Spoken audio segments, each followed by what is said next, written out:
জলবায়ু পরিবর্তনের প্রভাবে এরই মধ্যে উত্তপ্ত হয়ে ওঠা পৃথিবীর জন্য এবার নতুন সতর্কবার্তা দিয়েছে জাতিসংঘ। কয়েক সপ্তাহের মধ্যেই শক্তিশালী এল নিনো আবহাওয়া ব্যবস্থা শুরু হতে পারে বলে জানিয়েছে ওয়ার্ল্ড মেটিওরোলজিক্যাল অর্গানাইজেশন। বিজ্ঞানীদের আশঙ্কা, এবারের এল নিনো কয়েক দশকের মধ্যে সবচেয়ে শক্তিশালী হতে পারে। জাতিসংঘ মহাসচিব অ্যান্টোনিও গুটেরেস সতর্ক করেছেন, আগামী কয়েক মাসের মধ্যেই এল নিনো আসার সম্ভাবনা 90%। এটাকে জরুরি জলবায়ু সতর্কতা হিসেবে নেয়ার আহ্বান জানান তিনি। জাতিসংঘ মহাসচিব অ্যান্টোনিও গুটেরেস বলেন, বৈশ্বিক উষ্ণায়নের আগুনে এল নিনো আরও জ্বালানি যোগ করবে। এর প্রভাব আগের চেয়ে ভয়াবহ হবে, আরও দূর পর্যন্ত ছড়িয়ে পড়বে এবং দ্রুত সীমান্ত অতিক্রম করে বিভিন্ন দেশকে ক্ষতিগ্রস্ত করবে। El Niño is arriving on our doorstep in the coming months with 90% certainty. জাতিসংঘ মহাসচিব বলেন, এই সংকট মোকাবেলার একমাত্র কার্যকর পথ হল জলবায়ু পরিবর্তনের বিরুদ্ধে সমান মাত্রার পদক্ষেপ নেওয়া। The only effective response is climate action equal to the crisis. তিনি জীবাশ্ম জ্বালানির উপর নির্ভরতা কমানো, নবায়নযোগ্য জ্বালানির ব্যবহার বাড়ানো এবং ঝুঁকিতে থাকা জনগোষ্ঠীর জন্য আগাম সতর্ক ব্যবস্থা নিশ্চিত করার আহ্বান জানিয়েছেন। ওয়ার্ল্ড মেটিওরোলজিক্যাল অর্গানাইজেশনের পূর্বাভাস অনুযায়ী 2026 সালের বাকি সময়ে এল নিনোর শক্তি আরও বাড়তে পারে। বিভিন্ন দেশের আবহাওয়া সংস্থার মডেল বলছে, এটি ইতিহাসের অন্যতম শক্তিশালী বা তথাকথিত সুপার এল নিনো পর্যায়েও পৌঁছাতে পারে। So they're part of what's called the El Niño Southern Oscillation, which is this huge ocean atmospheric circulation that can occur across the Pacific. এল নিনো তৈরি হয় যখন প্রশান্ত মহাসাগরের গ্রীষ্মমণ্ডলীয় অঞ্চলে বাতাসের প্রবাহ পরিবর্তনের কারণে উষ্ণ পানি বিস্তৃত এলাকায় ছড়িয়ে পড়ে। এর ফলে সাগরের তাপমাত্রা বাড়ে এবং বিশ্বজুড়ে আবহাওয়ার স্বাভাবিক ধারা ব্যাহত হয়। বিশেষজ্ঞরা বলছেন, শক্তিশালী এল নিনোর কারণে দক্ষিণ আমেরিকা, দক্ষিণ পূর্ব এশিয়া ও অস্ট্রেলিয়ার কিছু অঞ্চলে তীব্র গরম, খরা এবং দাবানলের ঝুঁকি বাড়তে পারে। ভারতীয় মৌসুমী বৃষ্টিও দুর্বল হতে পারে। অন্যদিকে কিছু অঞ্চলে অতিরিক্ত বৃষ্টিপাত ও ভয়াবহ বন্যার আশঙ্কা রয়েছে। এর প্রভাব শুধু আবহাওয়ায় সীমাবদ্ধ থাকবে না। অতীতের শক্তিশালী এল নিনো কৃষি উৎপাদন কমিয়েছে, খাদ্যের দাম বাড়িয়েছে এবং বৈশ্বিক অর্থনীতিতে বড় ধরনের ক্ষতি করেছে। পারমাণবিক কর্মসূচি নিয়ে ইরানের সঙ্গে আলোচনা আবার শুরু করার ব্যাপারে আশাবাদ জানিয়েছেন স্টেট সেক্রেটারি মার্কো রুবিও। তবে শেষ পর্যন্ত কোনো চুক্তিতে পৌঁছানো যাবে কিনা সে বিষয়ে নিশ্চয়তা দিতে পারেননি তিনি। মঙ্গলবার সেনেট ফরেন রিলেশনস কমিটির শুনানিতে একথা জানান রুবিও। ইরানের সর্বোচ্চ নেতা মোস্তফা খামেনি আড়াল থেকে দেশটির রাজনীতিতে নিজের প্রভাব বাড়াচ্ছেন বলেও মন্তব্য করেন তিনি। এছাড়া শুধু হরমুজ প্রণালী খুলে দেওয়ার বিনিময়ে ইরানের উপর থেকে নিষেধাজ্ঞা প্রত্যাহারের কোনো প্রস্তাব দেওয়া হয়নি বলেও জানান রুবিও। ইরান যুদ্ধ শুরুর পর প্রথমবারের মতো কংগ্রেসের প্রকাশ্য শুনানিতে অংশ নেন স্টেট সেক্রেটারি মার্কো রুবিও। এতে তিনি দাবি করেন, 1 মাস আগেও পরমাণু কর্মসূচি নিয়ে ইরান কথা বলতে রাজি ছিল না, এখন তারা তা নিয়ে আলোচনায় সম্মত হয়েছে। তবে নেতৃত্বের অস্থিতিশীলতার কারণেই চূড়ান্ত চুক্তির কোনো নিশ্চয়তা নেই। সেনেটর মাইকলির প্রশ্নের জবাবে রুবিও নিশ্চিত করেন, ইরানের সর্বোচ্চ নেতা মোস্তফা খামেনি জীবিত আছেন এবং আড়াল থেকে তৎপরতা বাড়াচ্ছেন।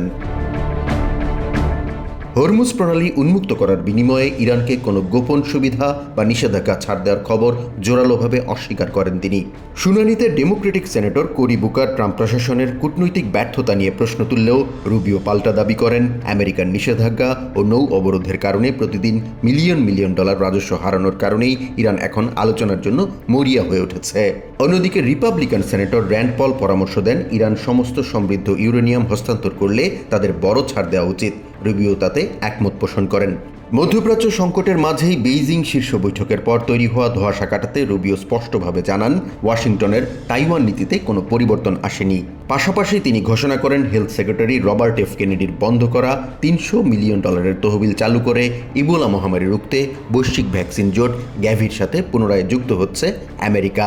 So the State Department's going to be re-engaging. I'm not here to tell you we're going to yank this thing and we're not going to listen to his points of view, but the State Department a few weeks ago made the decision that we were going to re-engage on this issue of Gavi. সেনেটে শুনানির পর একই দিন house অ্যাপ্রোপ্রিয়েশনস কমিটির শুনানিতে অংশ নেন Rubio. তিনি বলেন, ভেনেজুয়েলায় একটি অবাধ ও সুষ্ঠু নির্বাচনের মাধ্যমে নতুন সরকার গঠন প্রয়োজন, তবে তার আগে উপযুক্ত পরিবেশ তৈরি করতে হবে। Well, as a free and fair democratic election, because it's not just the right thing, it also is necessary in order for them to be able to attract the kind of investment that they want. House অ্যাপ্রোপ্রিয়েশনস কমিটির শুনানিতে রুবিওর বক্তব্য এক পর্যায়ে বাধার মুখে পড়ে। দর্শক gallery থেকে এক নারী বিক্ষোভকারী ইসরায়েল বিরোধী এবং প্যালেস্টাইন লেবাননের সমর্থনে স্লোগান দেওয়া শুরু করেন। পরে নিরাপত্তারক্ষীরা জোরপূর্বক তাকে বের করে দেন। ইসরায়েলের প্রধানমন্ত্রী বেঞ্জামিন নেতানিয়াহু সোমবার জানান, তিনি প্রেসিডেন্ট ট্রাম্পকে স্পষ্ট করে বলেছেন, হিজবুল্লাহ যদি ইসরায়েলি শহরগুলোতে হামলা বন্ধ না করে তাহলে বৈরুতে সন্ত্রাসী লক্ষ্যবস্তুতে হামলা চালাবে তেল আবিব। এর আগে নেতানিয়াহু ও প্রতিরক্ষামন্ত্রী ইসরায়েল কাটজ বৈরুতের দক্ষিণ উপশহর দাহিয়েহে হামলার নির্দেশ দিয়েছিলেন। ইসরায়েলের দাবি, যুদ্ধবিরতি লঙ্ঘন করে বারবার হামলা চালিয়েছে হিজবুল্লাহ। অন্যদিকে ট্রাম্প দাবি করেছেন, মধ্যস্থতাকারীদের মাধ্যমে তিনি হিজবুল্লাহর সঙ্গে যোগাযোগ করেছেন এবং সংগঠনটি ইসরায়েলের উপর হামলা না চালানোর প্রতিশ্রুতি দিয়েছে। পাশাপাশি নেতানিয়াহুর সঙ্গেও কথা হয়েছে বলে জানান তিনি। ট্রাম্পের দাবি, দক্ষিণ লেবাননে হামলার প্রস্তুতিতে থাকা সেনা সরিয়ে নিতে সম্মত হয়েছে ইসরায়েল। তবে ট্রাম্পের এই অবস্থান ইসরায়েলের কট্টরপন্থী মহলে তীব্র প্রতিক্রিয়া জন্ম দিয়েছে। জাতীয় নিরাপত্তা মন্ত্রী ইতামার বেন-গভির প্রকাশ্যে নেতানিয়াহুকে ট্রাম্পকে না বলার আহ্বান জানিয়েছেন। এক এক্স পোস্টে বেন-গভির বলেন, এখনই সময় ইসরায়েলের বন্ধু প্রেসিডেন্ট ট্রাম্পকে না বলার, কারণ এখনই প্রয়োজনীয় পদক্ষেপ নিয়ে হিজবুল্লাহকে আঘাত করার সময়। এছাড়া ইসরায়েলের সাবেক মন্ত্রিসভার সদস্য গাদি আইজেনকোট নেতানিয়াহুকে উদ্দেশ্য করে বলেন, তিনি কখনো নতি স্বীকার করেননি। লেবানন, সিরিয়া কিংবা বৈরুতের বিরুদ্ধে ব্যবস্থা নিতে হবে। সরকারের এই অবস্থান জাতীয় স্বার্থের ক্ষতি করছে। ট্রাম্পের নির্দেশকে মেনে নেননি ইসরায়েলি রাজনীতিক আভিগদর লিবারম্যানও। এটা কোনোভাবে গ্রহণযোগ্য নয় যে উত্তর ইসরায়েল দিনের পর দিন ব্যাপক গোলাবর্ষণের মুখে থাকবে। আমাদের সেনারা আহত ও নিহত হচ্ছে, আর ইসরায়েলের প্রধানমন্ত্রী কি দাহিয়ে হামলা চালানোর জন্য ট্রাম্পের অনুমতির অপেক্ষায় থাকবেন? এছাড়া প্রধানমন্ত্রী নেতানিয়াহুর সমালোচনায় যোগ দিয়েছেন সাবেক প্রধানমন্ত্রী নাফতালি বেনেটও। সামাজিক মাধ্যমে তিনি লিখেছেন, দেশের সার্বভৌমত্বের উপর সরকারের নিয়ন্ত্রণ হারিয়ে গেছে এবং সর্বত্র বিশৃঙ্খলা তৈরি হয়েছে। ট্রাম্পের মধ্যস্থতায় আপাতত বৈরুতে বড় ধরনের হামলা এড়ানো গেলেও হিজবুল্লাহ ও ইসরায়েলের মধ্যে উত্তেজনা কমেনি, বরং ইসরায়েলের অভ্যন্তরে রাজনৈতিক বিভাজন আরও স্পষ্ট হয়ে উঠেছে। ভোররাত থেকেই আকাশভেদী সাইরেনের শব্দ আর ভয়াবহ বিস্ফোরণে কেঁপে ওঠে ইউক্রেনের আকাশ। মঙ্গলবার সকাল পর্যন্ত রাজধানী কিভ লক্ষ্য করে একযোগে 656টি ড্রোন এবং 73টি মিসাইল দিয়ে স্মরণকালের বৃহত্তম হামলা চালায় রুশ বাহিনী। ইউক্রেনিয়ান বিমান বাহিনীর দাবি, তারা 40টি মিসাইল এবং 602টি ড্রোন ধ্বংস করতে সক্ষম হলেও আঘাত এনেছে বাকিগুলো। আকাশ প্রতিরক্ষা ব্যবস্থাকে ফাঁকি দিতে মস্কো এবার একসঙ্গে 8টি জিরকন হাইপারসনিক মিসাইল ব্যবহার করেছে, যা শব্দের চেয়ে 9 গুণ দ্রুত গতিতে 1000 কিলোমিটার দূরের লক্ষ্যবস্তুকে আঘাত হানতে পারে। ভোরের আলো ফুটতেই কিভ ও দিনিপ্রোর আকাশে দেখা যায় ঘন ধোঁয়ার কুণ্ডলী। এই হামলায় দিনিপ্র শহরে একটি 4তলা আবাসিক ভবন ধসে 2 শিশুসহ একই পরিবারের 12 জন নিহত হন। অন্যদিকে কিইভে বিদ্যুৎ সঞ্চালন লাইনে আঘাত করায় তাৎক্ষণিকভাবে 140,000 বাসিন্দা সম্পূর্ণ বিদ্যুৎহীন হয়ে পড়েন। চোখের পলকে নিজেদের ঘরবাড়ি ধ্বংসস্তূপে পরিণত হতে দেখে কান্নায় ভেঙে পড়েন স্থানীয় বাসিন্দারা। চারপাশে শুধু ধোঁয়া ছিল। আমি আমার মেয়েকে জড়িয়ে ধরে আড়াল করার চেষ্টা করি, কিন্তু তখনই ভবনের একটা ধ্বংসাবশেষ ওর পিঠে এসে লাগে। আমরা কিছুই বুঝতে পারছিলাম না, সবকিছু যেন ধ্বংস হয়ে যাচ্ছিল। এদিকে বড় মাপের এই হামলাকে সম্পূর্ণ ট্যাকটিক্যাল সামরিক অভিযান হিসেবে দাবি করেছে রাশিয়ার প্রতিরক্ষা মন্ত্রণালয়। ক্রেমলিনের মুখপাত্র দিমিত্রি পেসকভ জানিয়েছেন, লুহান্স্কের একটি কলেজ হোস্টেলে ইউক্রেনিয়ান ড্রোন হামলায় 21 জন নিহত হওয়ার জবাবেই এই পাল্টা আঘাত। পেসকভ দাবি করেন, ইউক্রেন জেনে শুনে বেসামরিক নাগরিকদের ওপর হামলা চালানোয় এই যুদ্ধ এখন সম্পূর্ণ ভিন্ন সমীকরণের রূপ নিয়েছে। আর এই বিষয়ে ক্রেমলিনের বৈঠকে সরাসরি হুঁশিয়ারি দিয়েছেন রুশ প্রেসিডেন্ট ভ্লাদিমির পুতিন। কলেজের শিক্ষক ও শিশু কিশোরদের উপর সচেতনভাবে হামলার মারাত্মক অপরাধ ঘটিয়েছে কিভ। তারা যুদ্ধের এই নতুন অধ্যায় বেছে নিয়েছে এবং এর অনিবার্য শাস্তি তাদের পেতেই হবে। ক্রেমলিনের এই অনমনীয় হুঁশিয়ারির পর ইউক্রেনের আক্রান্ত শহরগুলোতে উদ্ধার অভিযান আরও জোরদার করা হয়েছে। তবে রাশিয়ার দাবি, সামরিক ও প্রতিরক্ষা অবকাঠামো লক্ষ্য করেই এই নিখুঁত হামলা চালানো হয়েছে এবং বেসামরিক নাগরিকদের টার্গেট করার বিষয়টি তারা সম্পূর্ণ অস্বীকার করেছে।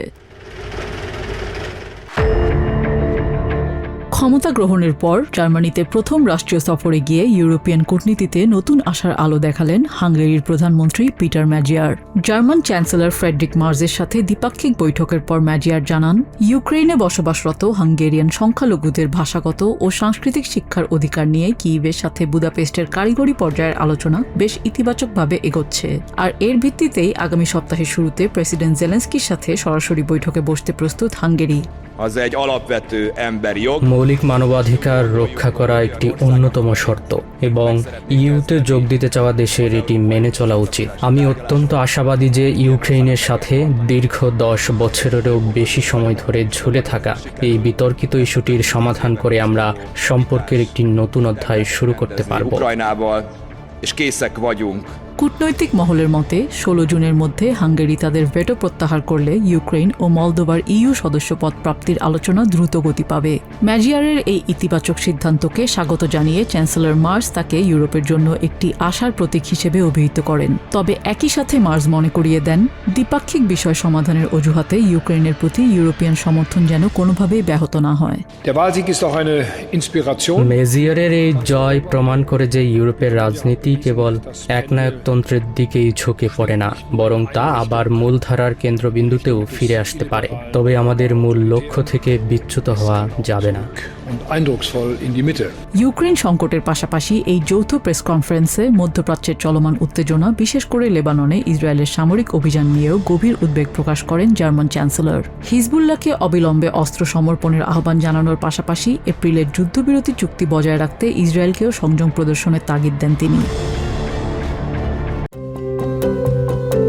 এবার পোল্যান্ডেও শিশুদের জন্য নিষিদ্ধ হতে যাচ্ছে মোবাইল ফোনের ব্যবহার। মঙ্গলবার প্রধানমন্ত্রী ডোনাল্ড টাস্ক জানান, 7 থেকে 15 বছর বয়সী শিক্ষার্থীরা স্কুল প্রাঙ্গণে এমনকি ক্লাসের বিরতির সময়ও মোবাইল ফোন ব্যবহার করতে পারবে না। স্কুলগুলোকে ফোন জমা রাখার জন্য বিশেষ সংরক্ষণ ব্যবস্থা তৈরির আইনত নির্দেশনা দেয়া হবে।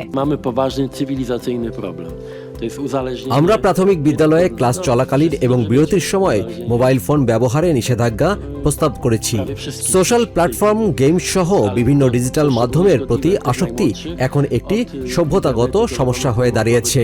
বিশেষ করে শিশুদের ক্ষেত্রে এর পরিণতি ভয়াবহ হতে পারে।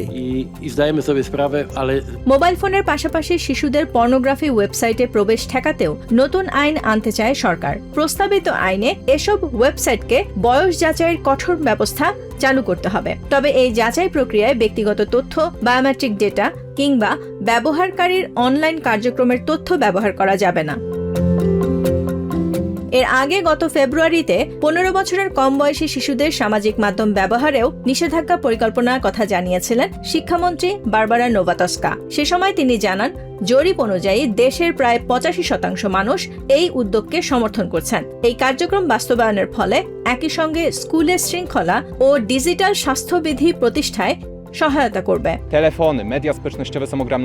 ফোন এবং সামাজিক মাধ্যম আমাদের প্রজন্মের জন্য বড় হুমকি। তবে আমরা মনে করি প্রথমে প্রয়োজন শিক্ষা। হঠাৎ করে নিষেধাজ্ঞা আরোপ না করে তরুণদের ডিজিটাল স্বাস্থ্যবিধি এবং এর ঝুঁকি সম্পর্কে সচেতন করতে হবে। তবে প্রযুক্তি খাতের অনেক প্রতিষ্ঠান বলছে, সরাসরি নিষেধাজ্ঞা নয়, বরং ডিভাইসের দায়িত্বশীল ব্যবহার নিশ্চিত করাই হওয়া উচিত মূল লক্ষ্য। তাদের মতে স্মার্টফোন শিক্ষা, যোগাযোগ এবং নিরাপত্তার ক্ষেত্রেও গুরুত্বপূর্ণ ভূমিকা রাখে। Netherlands, Italy, Australia, south Korea সহ বেশ কয়েকটি দেশ এরই মধ্যে স্কুলে স্মার্টফোন নিষিদ্ধ করেছে। শিশুদের মানসিক স্বাস্থ্য, মনোযোগ এবং আচরণের ওপর প্রযুক্তির প্রভাব নিয়ে উদ্বেগ বাড়তে থাকায় একই পথে হাঁটছে আরও অনেক দেশ। নিউ ইয়র্ক থেকে সম্প্রচারিত TVN 24 টেলিভিশন বিশ্বজুড়ে বাঙালির কণ্ঠস্বর।